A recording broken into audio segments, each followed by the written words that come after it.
আপনি কে আর আমার বাড়িতে কেন থাকছেন? সাহেব, আমায় শুধু 10 দিনের সময় দিন, তারপর আমি এখান থেকে চলে যাব।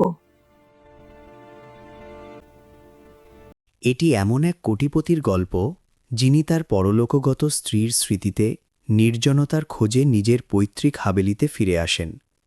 সেখানে তিনি এক নিরাশ্রয় বিধবাকে পান, যে অনুমতি ছাড়াই সেই শূন্য হাবেলিতে নিজের 2 ছোট সন্তানকে নিয়ে থাকছিল। এরপর সেই কোটিপতি যা করলেন তা মানবিকতার এক অনন্য উদাহরণ হয়ে রইল।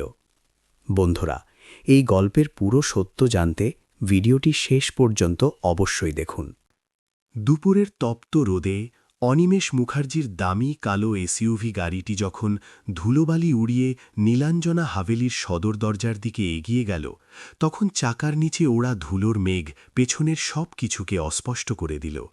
সেই নিস্তব্ধ গ্রামের নিঝুম পরিবেশে গাড়ির ইঞ্জিনের গর্জন এক অদ্ভুত অস্থিরতা তৈরি করছিল, ঠিক যেমনটা অনিমেষের মনের ভেতর এক বিরামহীন ঝড় বয়ে যাচ্ছিল। এই বিশাল হাভেলিটি তার কাছে কেবল ইট কাঠের কোনো কাঠামো ছিল না, এটি ছিল তার পরলোকগত স্ত্রী সাধনার দেখা সেই স্বপ্নের ঘর, যা এখন তার হাজারো স্মৃতির এক নীরব জাদুঘরে পরিণত হয়েছে। 5 বছর আগে তিনি এই প্রাসাদটি সাধনার জন্য উপহার হিসেবে কিনেছিলেন, কারণ সে শহরের কৃত্রিম কোলাহল ছেড়ে এখানে এক শান্ত ও সাদামাটা জীবন কাটাতে চেয়েছিল। কিন্তু ভাগ্যের এক নিষ্ঠুর পরিহাসে সব ওলটপালট হয়ে গেল।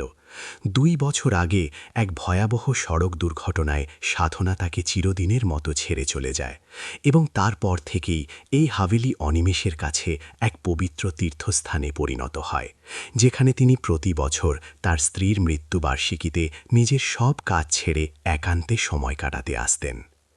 গাড়ি থেকে নামার পর অনিমেষ এক বুক ভরে দীর্ঘশ্বাস নিলেন। মনে মনে আশা করেছিলেন যে এখানকার নির্জন বাতাস হয়তো তার ভারক্রান্ত মনকে কিছুটা স্বস্তি যোগাবে, কিন্তু যখনই তার দৃষ্টি হাভেলির প্রধান ফটকের উপর পড়ল, বিস্ময়ে তার পা দুটো যেন মাটির সাথে আটকে গেল। এসব কি দেখছি আমি? এক গভীর অবিশ্বাস নিয়ে তিনি বিড়বিড় করে নিজেকেই প্রশ্ন করলেন। যে লোহার বড় গেটকে তিনি মরচে ধরা আর জরাজীর্ণ অবস্থায় ফেলে গিয়েছিলেন, সেটি এখন উজ্জ্বল নীল রঙে চকচক করছে, ঠিক সেই নীল রং যা সাধনার ভীষণ প্রিয় ছিল। অনিমেষের কপালে চিন্তার ভাঁজ আরও স্পষ্ট হল। যেখানে বুনো ঝোপঝাড় আর আগাছা থাকার কথা ছিল, সেখানে এখন নিখুঁতভাবে ছাটা সবুজ ঘাস আর হাসি মুখে ফুটে থাকা গাঁদা ফুলের বাগান।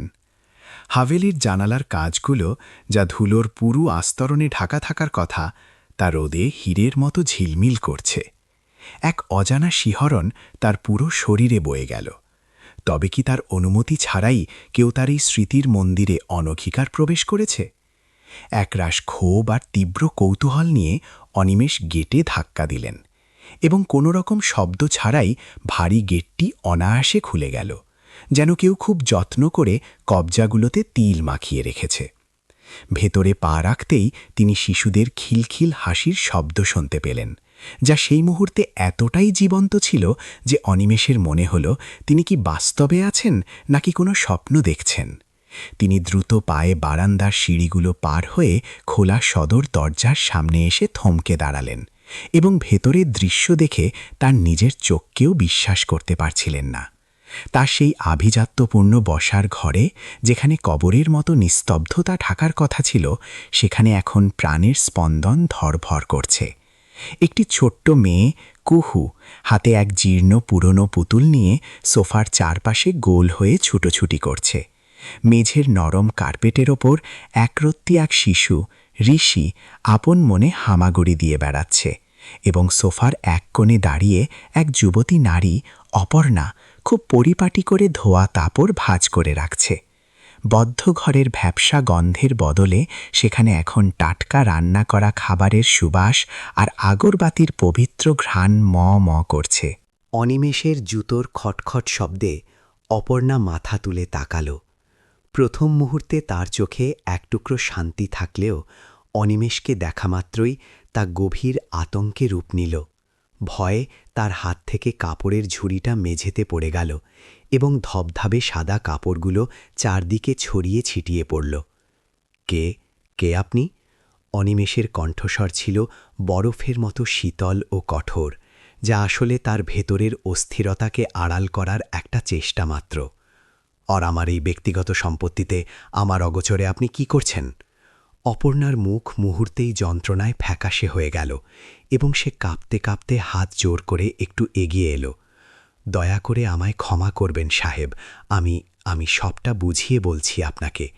অনিমেষের রাগ তখন আগ্নেয়গিরির মতো ফুটছিল, কারণ তিনি এখানে এসেছিলেন একাকিত্বের সন্ধানে, সাধনার স্মৃতিতে হারিয়ে যেতে। কিন্তু এখানে এসে দেখলেন এক অচেনা মানুষ তার একান্ত ব্যক্তিগত জগৎ দখল করে নিয়েছে। কি আর বোঝাবেন আপনি? এটি তো আইনত অপরাধ এবং অনধিকার প্রবেশ। আমাকে এখনই পুলিশকে খবর দিতে হবে।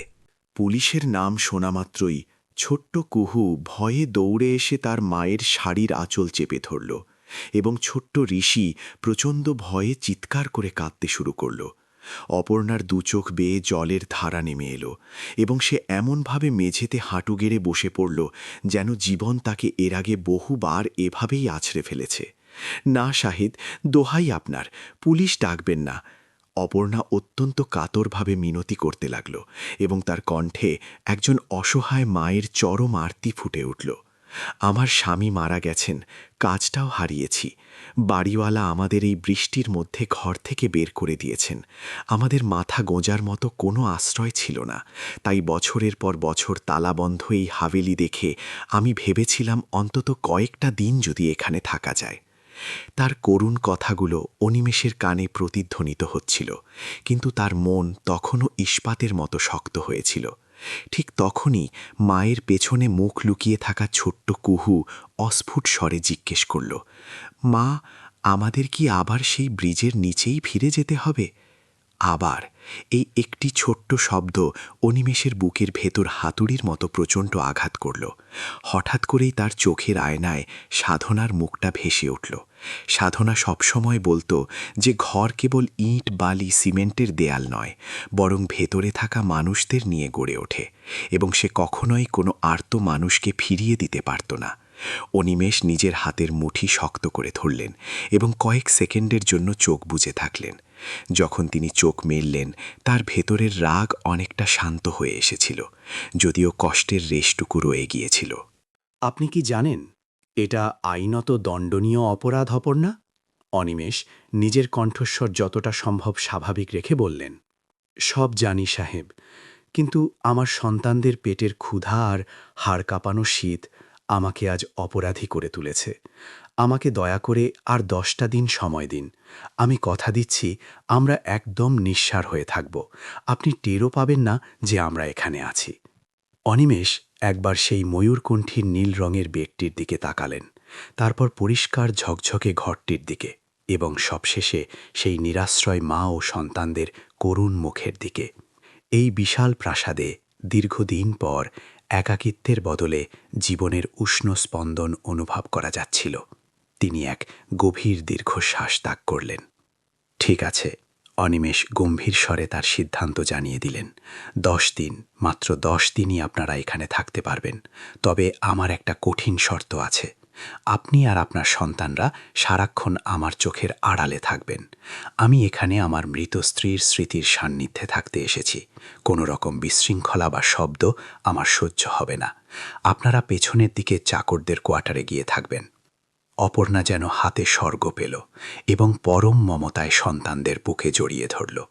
ঈশ্বর আপনার মঙ্গল করুন সাহেব, আমরা আপনাকে বিন্দু মাত্র বিরক্ত করব না। এটি ছিল এক অত্যন্ত অদ্ভুত বোঝাপড়া। একদিকে এক কোটিপতি যিনি তার স্ত্রীর বিরহে নিভৃতে থাকতে চান, আর অন্যদিকে এক সর্বহারা পরিবার যাদের কেবল একটু নিরাপদ আশ্রয়ের প্রয়োজন ছিল। অনিমেষ কল্পনাও করতে পারেননি যে এই সামান্য সিদ্ধান্তটি তার পুরো জীবনকে কিভাবে পাল্টে দিতে চলেছে। কিন্তু সেই মুহূর্তের জন্য নীলাঞ্জনা হাভেলির দেয়ালগুলো যেন এক প্রশান্তির নিঃশ্বাস ফেলল। অনিমেষ মুখার্জি আর অপর্ণার মধ্যে এই অদ্ভুত শর্তের রেশ কাটতে না কাটতেই হ্যাভেলির মূল দরজা বিকট শব্দে আছড়ে পড়ল। এই অনভিপ্রেত আওয়াজ এতটাই তীব্র ছিল যে অনিমেষ ও অপর্ণা দুজনেই শিউরে উঠলেন এবং তাদের মাঝখানের সেই মুহূর্তের সাময়িক স্থিতি ভেঙে চুরমার হয়ে গেল। দরজায় এই প্রাসাদের বহু পুরনো ও দুরন্ধর দারোয়ান হারেন কাকা দাঁড়িয়েছিল, যার মুখ ক্রোধ আর বিস্ময়ে লাল হয়ে গিয়েছিল। তার পেছনে গ্রামের এক ছোকরাকেও দেখা গেল, যে অত্যন্ত কৌতূহলী ও সন্দেহভাজন দৃষ্টিতে ভেতরে উকিঝুঁকি দিচ্ছিল। সাহেব, হারেন কাকা বসার ঘরে ঢুকেই চিৎকার করে উঠল। দীর্ঘকাল এই হ্যাভেলির ওপর নিজের একচ্ছত্র আধিপত্য বজায় রাখার এক দম্ভ ছিল তার মনে। এখন এক অনধিকার প্রবেশকারী সাধারণ নারীকে মালিকের সামনে শান্তভাবে দাঁড়িয়ে থাকতে দেখে তার পুরুষতান্ত্রিক অহংকারে চোট লাগল। এসব কি কেলেঙ্কারি? এই মেয়ে ছেলে আর তার পিচ্চিগুলো, আমি একে পরিষ্কার বলেছিলাম বাইরে বেরিয়ে যেতে। আমি বারবার একে শাসিয়েছিলাম যে এটি খোদ মালিকের প্রাসাদ। ও নিশ্চয়ই কোনোভাবে চাবি হাতিয়ে নিয়ে কিংবা তালা ভেঙে ভেতরে ঢুকেছে। অপর্ণা ভয়ে আরবকে বুকের সাথে লেপটে ধরল এবং কুহুকে নিজের শাড়ির আঁচলের আড়ালে লুকাল। সে অত্যন্ত করুণ দৃষ্টিতে অনিমেষের দিকে তাকাল, যে দৃষ্টি নিঃশব্দে কেবল একটু আশ্রয়ের ভিক্ষে চাইছিল। হারেন কাকা থামার পাত্র নয়। সে উচ্চস্বরে বলতে থাকল, এরা হলো জাত চোর সাহেব। আমি খবর নিয়েছি ও এক বিধবা এবং শহরে ওকে কেউ থাকতে দেয়নি। আপনি একে এখনই ঘাট মানিয়ে পুলিশের হাতে সোপর্দ করুন, নইলে এরা আপনার ভিটে মাটি দখল করে নেবে। হারেন কাকার সেই কর্কশ কণ্ঠস্বর শুনে অনিমেষের মাথায় প্রচণ্ড যন্ত্রণা শুরু হল। এই সেই অশান্তি যা থেকে বাঁচতে তিনি শহর ছেড়ে এই নির্জনতায় সাধনার স্মৃতির খোঁজে এসেছিলেন।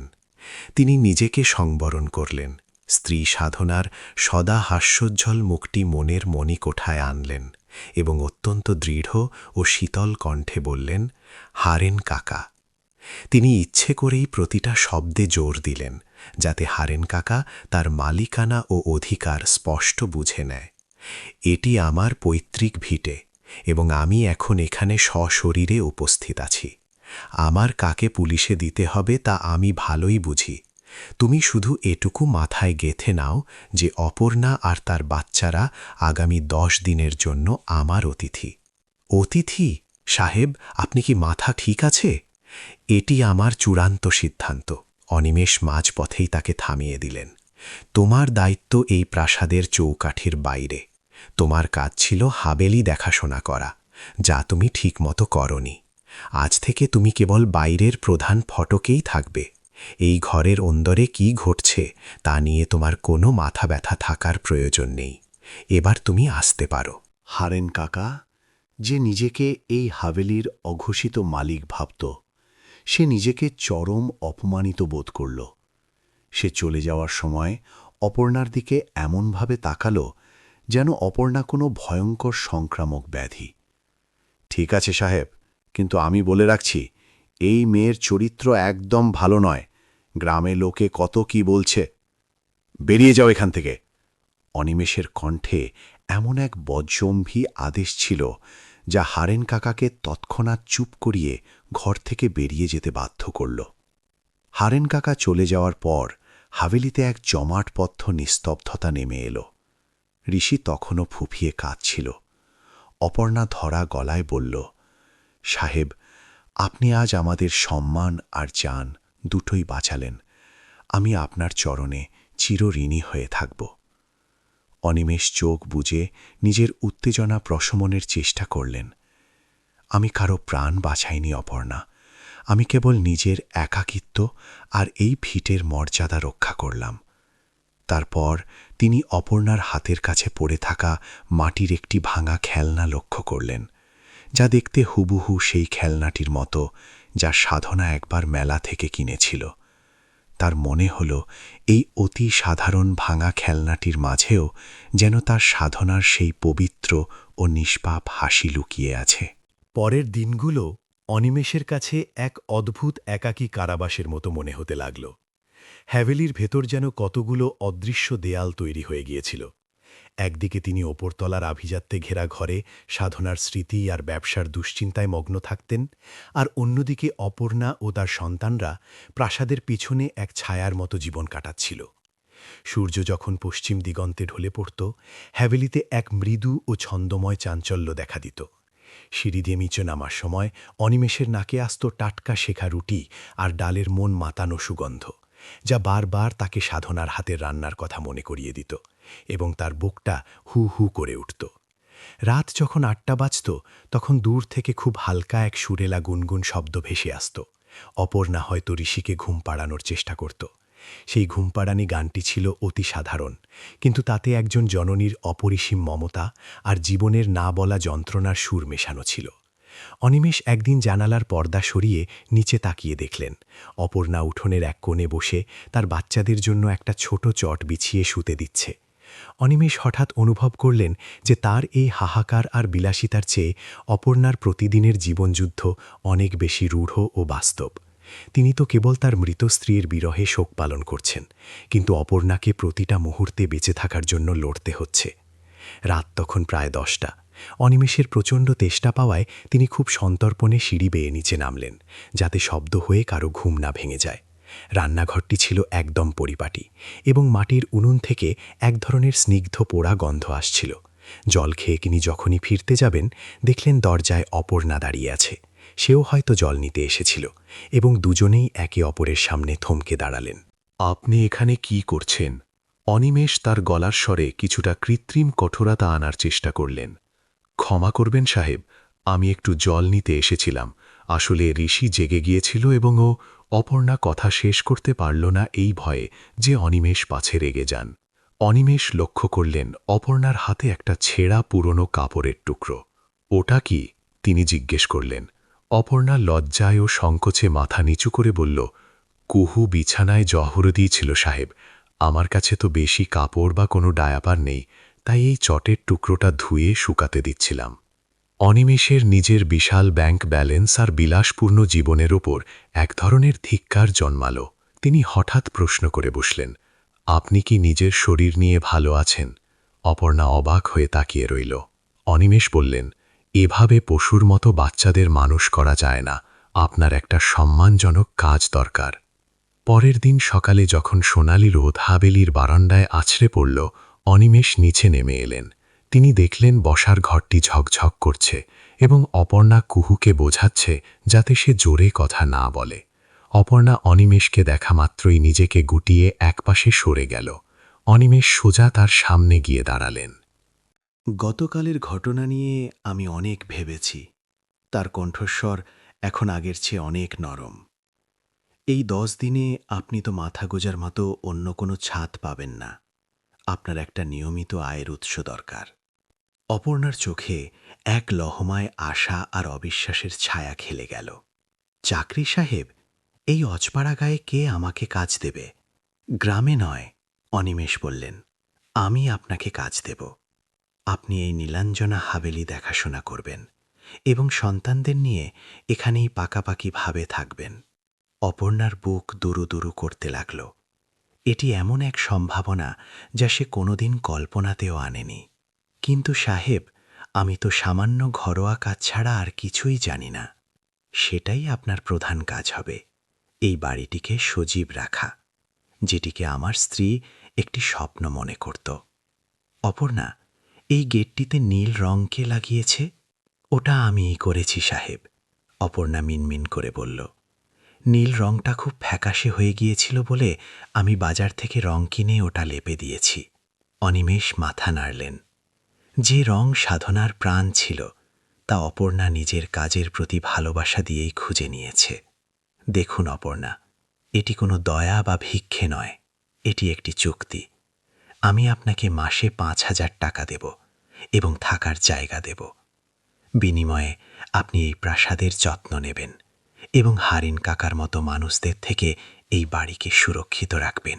অপর্ণার চোখের কোণে নোনা জল চিকচিক করে উঠল। সাহেব, আমি আপনার এই ঋণ কোনো জন্মে শোধ করতে পারব না।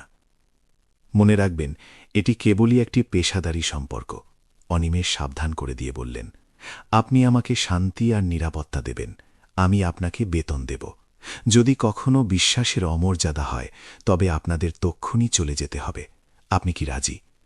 অপর্ণা আঁচলে চোখ মুছে দৃঢ়ভাবে মাথা নাড়ল। আমি রাজি সাহেব, আমি আমার জীবনের বিনিময়ে হলেও আপনার ভিটের মর্যাদা রক্ষা করব। এরপর অনিমেষ তাকে কিছু আগাম টাকা দিলেন এবং স্পষ্ট করে বলে দিলেন যে হারেন কাকাকে যেন জানিয়ে দেওয়া হয় যে সে এখন থেকে এই বাড়ির স্থায়ী কেয়ারটেকার। অপর্ণা চলে যাওয়ার পর অনিমেষ সাধনার ছবির কাছে গিয়ে দাঁড়ালেন। দেখো সাধনা, তোমার এই স্বপ্নের ঘরকে সজীব রাখার জন্য আমি একটা নতুন ব্যবস্থা করেছি। তার ঠোঁটের কোণে 2 বছর পর এক চিলতে হাসি দেখা গেল।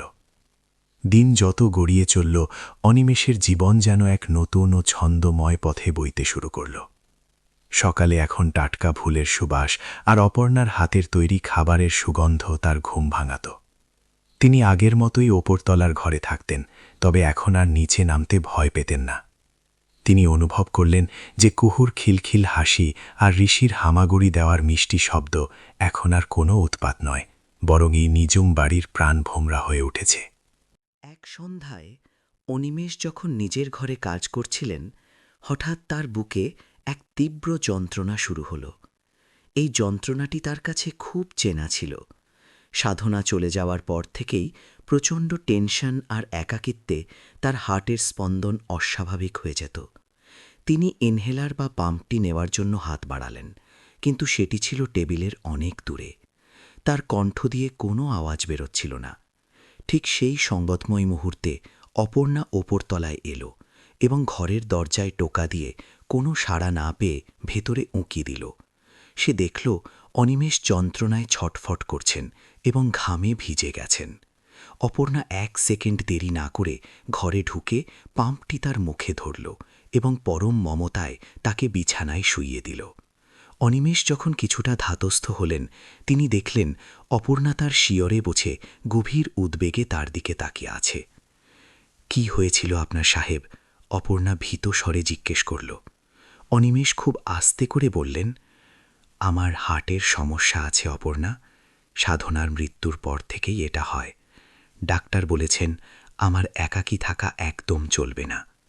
অপর্ণার চোখে তখন কেবল একরাশ করুণা ও মমতা। সে তাকে জল খাইয়ে বলল, আমি জানতাম না সাহেব, আমায় ক্ষমা করবেন। ক্ষমার কিছু নেই অপর্ণা, আজ তুমি না থাকলে হয়তো আমি মরেই যেতাম। অনিমেষের কণ্ঠস্বর কৃতজ্ঞতায় বুঝে এলো। এই একটি ঘটনা তাদের মাঝখানের সব দূরত্ব ঘুচিয়ে দিল। অপর্ণা বুঝতে পারল তার এই বিশাল বিত্তবান মালিক আসলে ভেতর থেকে কতটা নিঃস্ব ও অসুস্থ। আর অনিমেষও বুঝতে পারলেন অপর্ণা কেবল এক আশ্রিত নারী নয়, বরং সে তার জীবনের রক্ষাকর্তা। নীলাঞ্জনার দেয়ালে সেই রাতে যেন এক নতুন সম্পর্কের বীজ বপন করা হল। অনিমেষ এখন প্রায় নিচে বারান্দায় বসে কাজ করতেন, যাতে কুহুর হাসি শুনতে পান। কুহুও বুঝে গিয়েছিল যে এই সাহেব কোনো ভয়ঙ্কর পুলিশ নয়, বরং খুব দয়ালু একজন মানুষ। একদিন দুপুরে অনিমেষ যখন উঠোনে অপর্ণাকে কাপড় ধুতে দেখলেন, তিনি থমকে দাঁড়ালেন। অপর্ণা রোদে বসে গুনগুন করে গান গাইছিল এবং খুব যত্ন নিয়ে কাজ করছিল। অনিমেষ ডাকলেন, অপর্ণা। অপর্ণা সচকিত হয়ে উঠে দাঁড়াল। অনিমেষ বললেন, তুমি এই বাড়িটাকে ঠিক নিজের বাড়ির মতো যত্ন করো। অপর্ণা হাসল, তবে সেই হাসির পেছনে অনেক কষ্ট লুকিয়েছিল। এটা আপনার অসীম দয়া সাহেব, আপনার জন্যেই আমার বাচ্চারা আজ নিশ্চিন্তে ঘুমাতে পারছে। সে আরও জানাল যে সে সাধনার ছবি দেখেই তার প্রিয় নীল রংটি চিনেছিল এবং সেই অনুযায়ী গেট রং করেছিল। অনিমেষের চোখ ভিজে এল। অপর্ণা সাধনাকে না দেখেও তার মনের ভাষা পড়ে ফেলেছে।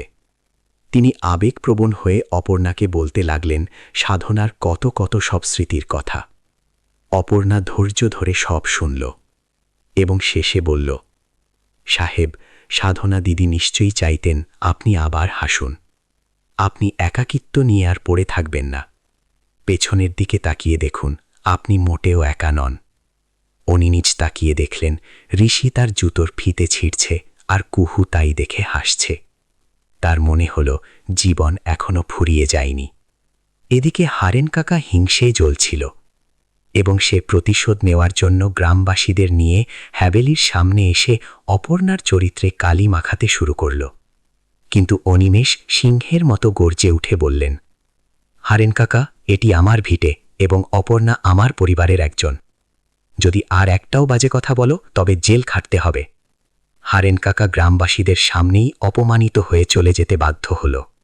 সেদিন রাতে অনিমেষ অপর্ণাকে বললেন, আমি কেবল তোমার সম্মান নয়, নিজের বাড়ির মর্যাদা রক্ষা করেছি, আর আমি স্থির করেছি যে তোমরা এখান থেকে কোথাও যাবে না।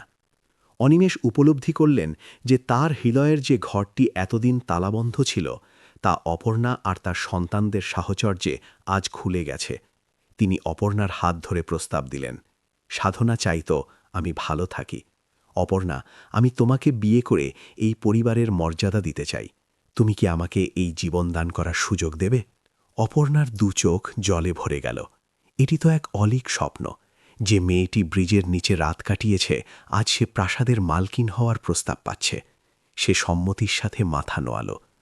কয়েক সপ্তাহ পর নীলাঞ্জনা হাভেলি উৎসবে মেতে উঠল। কোনো জাঁকজমক ছাড়াই গ্রামের মানুষের সামনে অপর্ণার সিঁথিতে সিঁদুর পরিয়ে দিলেন অনিমেষ।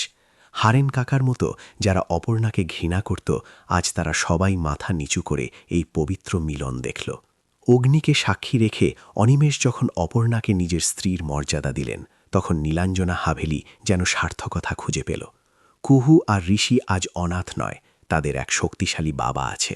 আর অনিমেষের হার্ট এখন আর একাকিত্বের ব্যথায় ধরফর করে না, বরং ভালোবাসার ছন্দে স্পন্দিত হয়। নীলাঞ্জনা আজ কেবল একটি ইমারত নয়, এটি এক পূর্ণাঙ্গ ও সুখী পরিবারের ঠিকানা। বন্ধুরা, এই কাহিনীটি যদি আপনার হৃদয়ে একটুও দাগ কেটে থাকে, তবে ভিডিওটি লাইক ও শেয়ার করতে ভুলবেন না। আপনার মূল্যবান মন্তব্য আমাদের অবশ্যই জানাবেন এবং আমাদের চ্যানেলটি সাবস্ক্রাইব করে এই পরিবারের সদস্য হয়ে যান। ধন্যবাদ।